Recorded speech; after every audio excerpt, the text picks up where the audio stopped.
Welcome back to Here at Goldberg. Today we'll be talking about one of the worst arguments made by MGTOWs on the internet.com. Now here's the initial meaningless disclaimer that will go over people's heads and they'll emotionally spur regardless. But I'm not anti-MGTOW. I actually apply a lot of MGTOW principles in my own life. I'm just not a fan of the label because I find that many who claim it use MGTOW as an excuse to limit their existence. Like, okay, now I'm MGTOW on the internet, my life is over, I can talk about women. No, a MGTOW should be interested in learning more, reading more, traveling more, meeting people, seeing the world really as your oyster. That's what I view MGTOW as embodying. Also, I do still date in the West, so that makes me not entirely a full-fledged MGTOW monk. So we'll just leave it at that. This particular topic comes about when you call out MGTOWs who spend an inordinate amount of time talking and complaining about the women who they claim to have walked away from. And the honest reason for this is that they don't have access to those women or women that they like in general. Now, this is going to be true of most people, like myself. I can get between a 5 or a 7 in the West. 7 is a little bit harder, but not impossible. Takes some work, some simping. However, I'm not coming across women who I would say, oh, this is wife material, a dream girl. So you're not entirely satisfied because you're not able to move out of that stage of, oh, just looking for women here and there, trying to find someone. So it does create a lot of frustration. These MGTOWs don't want to admit that because if they do, they come off as a bitter incel whining about women who just have essentially ignored them or not noticed them. So instead, they'll come up with this justification. We talk about women because we're sick and tired of paying the taxes to support them. And this is just nonsense. It reminds me of the baby boomer who sits there, has a pretty successful life, but goes, I'm sick and tired of my hard-earned tax dollars going to support the liberal left. Or better yet, the guy who's just like, I'm so incredibly angry, and I don't know why, but it's getting worse by the minute. Just, you need some justification for your rage. It's not as though the fact that women benefit from the government in some way negatively affects every waking moment of your life. Like you can't possibly have a comfortable existence in the U.S. without that present. Like if that's present, you'll have a miserable life. No, that's not true. Okay, you just want to be furious, and oftentimes you avoid the options that would allow you to live actually more of a MGTOW lifestyle if you were being more rational and taking away the emotion and the sexual frustration. That's what this video will be talking about. I'm not just going to discuss the phenomenon. We'll have some very realistic solutions, practical solutions if you're actually upset about women being able to, take some tax money for their own uses. We should just note quickly that the idea of a society where you get to choose where your tax money goes because you're upset about women taking some or using them for these purposes is just, it's not very reasonable in a pluralistic society that we're going to try to have a program, probably a massive bureaucracy, which decides, oh, well, you're a man, so your money should only go to masculine defense contracts supporting Israel, and you're a soy boy, so your money should go to LGBT. That's just not realistic. We can talk about cutting spending or cutting taxes, but this kind of, oh yeah, you need to segregate tax revenue is just kind of silly in my opinion. It's like the ones who, they don't want women to vote, but they're too cowardly and they want mainstream validation, so they'll say, oh, only net taxpayers. Well, you do realize what a mind-numbingly ridiculous and expensive system that would be, trying to track everyone's how much taxes they've paid and whether they should vote, and issuing or withdrawing voter registrations each year based upon whether someone's lost their job or made more money. It's just not in any sense, it's not sensible. If you're a common, okay, we need to be practical type of person, you're not going to endorse stuff like that. You're just going to say, okay, this group doesn't vote, this group does. Of course, the problem is if your main gripe is that it's people voting Democrat, there's one male demographic that still heavily votes Democrat, no matter how much Republicans try to appeal to them. So should they also lose the vote? I'd like to hear some of these anti-women voting types actually address that as well, why that's okay that one group of men in particular heavily votes Democrat, but we can give them a free pass because they're men. If anyone has ideas, please drop them in the comments. I'd be really fascinated to hear that, just because, I'm trying to make you guys consistent, that's all. I think it's a silly idea on just a broader level. I should note that there seems to be a misunderstanding of taxes going on here, which has to be appreciated. Now, I have followed libertarian and conservative economists for a long time, and frankly been pretty disappointed in their predictive abilities. I mean, yeah, you could say Peter Schiff predicted 2008 and just about nothing else. They might have been a little bit right on cost of living and inflation, but they've been saying this stuff since the 60s, and we still have not seen this massive collapse in the state because of, out of control spending, whatnot. There's a tendency for us to see it as our tax money funds the government. Without that, the government would collapse. So people say, just don't pay taxes and you'll bring down the government. No. Do you remember when AOC was talking about that money that was missing from the Defense Department, trillions? Matt Taibbi discussed it as well, and everyone made fun of her, conservatives especially. But it's like, would it be so hard to believe the government is spending money off the books? Where's that money coming from? Are they selling drugs? Are they selling people? Are they stealing it from other nations? Or maybe they're just printing it, right? So yeah, that idea that we are like, it's like a house that's funding it is a little bit silly. This is why I have a little bit of respect for the modern monetary theorists, even though my initial reaction is disgust, because their arguments make more sense based on what we've seen in the last 15 years. Maybe, who knows, the libertarians might be correct and next year everything's going to collapse, but they always say next year or in the next 5 years, next 10 years. Basically, with MMT, what they say is that the reason why taxes exist, yes, it checks inflation a little bit. To what extent, to what degree, depends.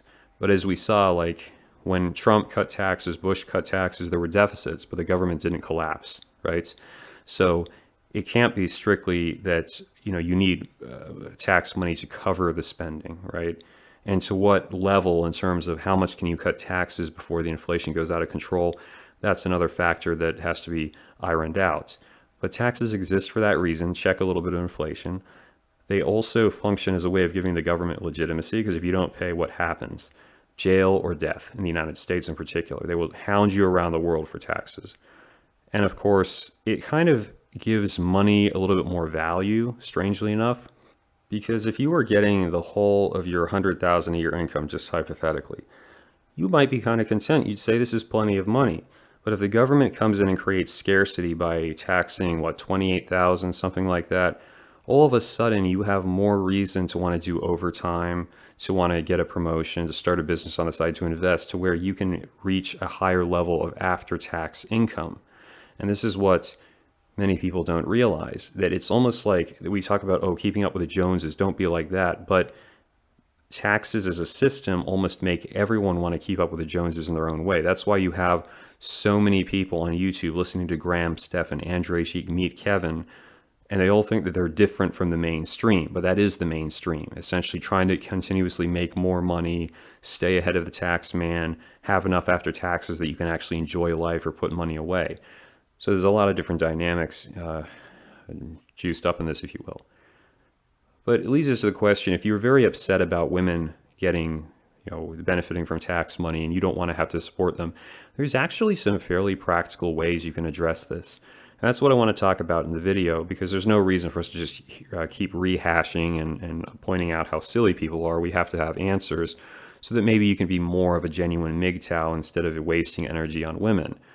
Let's just start here for a second. If you guys remember back in 2012, Mitt the Banana Romney got in trouble because he was saying 47% of incels, depending on the government, they're not going to vote for us. We need to go for the 52%. And he was dragged through the mud, but he wasn't entirely inaccurate with that claim. It is around, at the time it was 47% who are not net payers of federal income tax.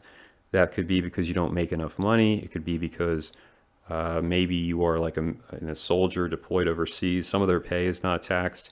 A lot of different qualifying factors there. Some people who are on fixed incomes, who are older, might not pay tax. Maybe they have certain income that is tax exempt, like I think disability pensions, the military tax exempt. It actually got worse in the COVID years. So 2020 was 61%, 2021 was 57%. That was because a lot of people lost jobs. But you can potentially take advantage of it. I think the limit is like 10,000 or 12,000 is the standard deduction if you're single. So you could just choose to only make $1,000 a month, and you probably wouldn't end up paying any taxes because of that structure. You could even, I believe I'm correct on this. Now, maybe the master shredder CPA is going to come in and just gut me, but I think you could make even 30,000 a year on paper, put 20 in a 401k traditional, and that would get you down far enough to where your actual taxable income would be so low you wouldn't pay taxes. Okay. Now I'm sure they'll go, I don't want to make so little money. That's unfair. Well, as an enterprising masculine man who works in trades, you could be doing side jobs for cash, like installing a ceiling fan, or there's some woman who's going, oh my God, my dildo got stuck in the bathroom drain. There's a lot of different options where you could still be making and get yourself up to the income you need, although you're not going to pay taxes on it, but you won't be a net payer of federal income tax. So you're not going to be supporting women. This does not mean that people who don't pay federal income tax are also not paying state, federal, local, or property tax. That's the big misconception that a lot of these right-wingers have, and they're never intellectually honest about this aspect. So if you say, I don't want to have to pay state taxes, then move to a state with no income tax. There are quite a few of them. Sales tax, local tax, I don't know what to do about that. Property tax, I consider property tax to be far more egregious in principle than income tax, because income tax, you can control it based upon how many hours you work or what job you have, your income. You also have more deductions. Property tax is corrupt because they keep taxing stuff that's been in the family for years. And even if you have like an old car, they keep taxing it. But at the same time, you can't have a tax deduction for just your personal car getting worn out driving to a job. It has to be a work-specific vehicle. So there's a lot of really corrupt stuff in the tax system, no question. But that is one option if you're tired of women benefiting from taxes. Now, what's something else you could do? Well, you could try going overseas as a contractor. I think you can exempt up to 100,000 in income now. I'm not sure if that applies to state income taxes. I'd have to check on it. Or you could actually, give up the ghost as far as American citizenship is concerned and live in a country where women don't have rights and they're oppressed. The hojabis are put down by the sheiks. You could do that. I imagine if you have some construction skills, maybe the Talibanana man would be interested in you guys helping to build up their country. Who knows? So there are options if you're adventurous and you're willing to move outside of the wire, so to speak. I should note, going back to the previous question of just making less money so you don't pay taxes, I'm not entirely convinced that most MGTOWs on the internet would have to change anything about their lifestyles because I don't believe they make that much money. There are some rich MGTOWs, but I think that's the minority when it comes to these communities, to be honest with you. But yeah, you can either choose to make less money on paper, or you could go overseas, exempt a lot of your taxes, or just totally get to a new country, new tax laws. You can research that. In the event that all those options are not viable, if you don't want to have to start a business to write off things on, let's say, various properties, if you don't want to have to go out of the country, you don't want to have to change your income or whatnot, you're really just angry about these women taking tax money, what you could do is nuclear option, and that is you go on welfare yourself. Now, you're going to find, and if you've read my blog post on the subject or some of the videos I've done in the past, the welfare in the United States is not as luxurious as the libertarians would have you believe. And even if you get the maximum benefits, you're not going to have them for all life unless you're very good at scamming, which is hard to do nowadays with technology. So you can get food stamps, although for a single person, food stamps is only maybe $150 or $200 a month. Not exactly getting, Red Lobster and Ruth's Chris every single day. You could maybe qualify for Section 8 housing, but those are usually dumps. They're nasty places to live if you ever visited them. TNF is temporary assistance for needy families. You have a limit of 5 years, so that's the main direct cash transfer program. I suppose if you were really a welfare maxer and you went on welfare and then still did cash-based jobs, you could maybe thrive. But it's not like being on welfare, you're going to be making all this money. Unless, like I said, you have a side job, you deal drugs. So You could try doing that. Now, of course, the MGTOW is going to come back with, Yeah, but we won't get as much benefits as women. it's very simple. In today's day and age, there's no excuse. Declare yourself a trans woman and just tell them that maybe solo TV made you pregnant. It was a very passionate relationship. And you have 3 kids on the way and you need food stamps and welfare. You'll probably be taken care of. You see, the whole takeaway from this is that you should be able to find solutions. Unless you just want to complain about women because you're not sleeping with them, which of course, at least for now, you could go overseas, you could solve that problem to some extent. Otherwise, you're just wasting so much of your life, especially if you're a guy like in your 20s and you're constantly tuning into MGTOW stuff and complaining about women. It's like, dude, if you want to get laid and you can't do it in the West, go overseas. It's not perfect. There's a lot of simps that are heading over there. We're going to have this stem cell invasion pretty soon. But nevertheless, you can try something. And if you don't want to pay taxes to support women, there are options to get around that. All this stuff of like the grand collapse, taking away votes from women, this stuff is just, it's really just revenge porn. And it's not going to make you happy because it's probably never going to materialize. Even if there is a collapse, what if it doesn't happen in your lifetime? You're just content to sit there complaining instead of living? That's just I would point to you. Be careful of buying too much in the narratives of these middle-aged bald cells who are angry because they got divorced. All right? Yes, a lot of women in the West are toxic. Yes, they are taking advantage of the system in some cases. But your answer to that is you either deal with it with whatever tax deductions you can get, or you be creative, like the stuff I mentioned. But meaningless complaining and whining all day, I just don't see any benefit to that. Maybe someone can tell me. But you have to have a real argument, not just an emotional one, not just a resent-based one. Because at the end of the day, we need solutions, not just continuous hand-wringing and emotional shrieking.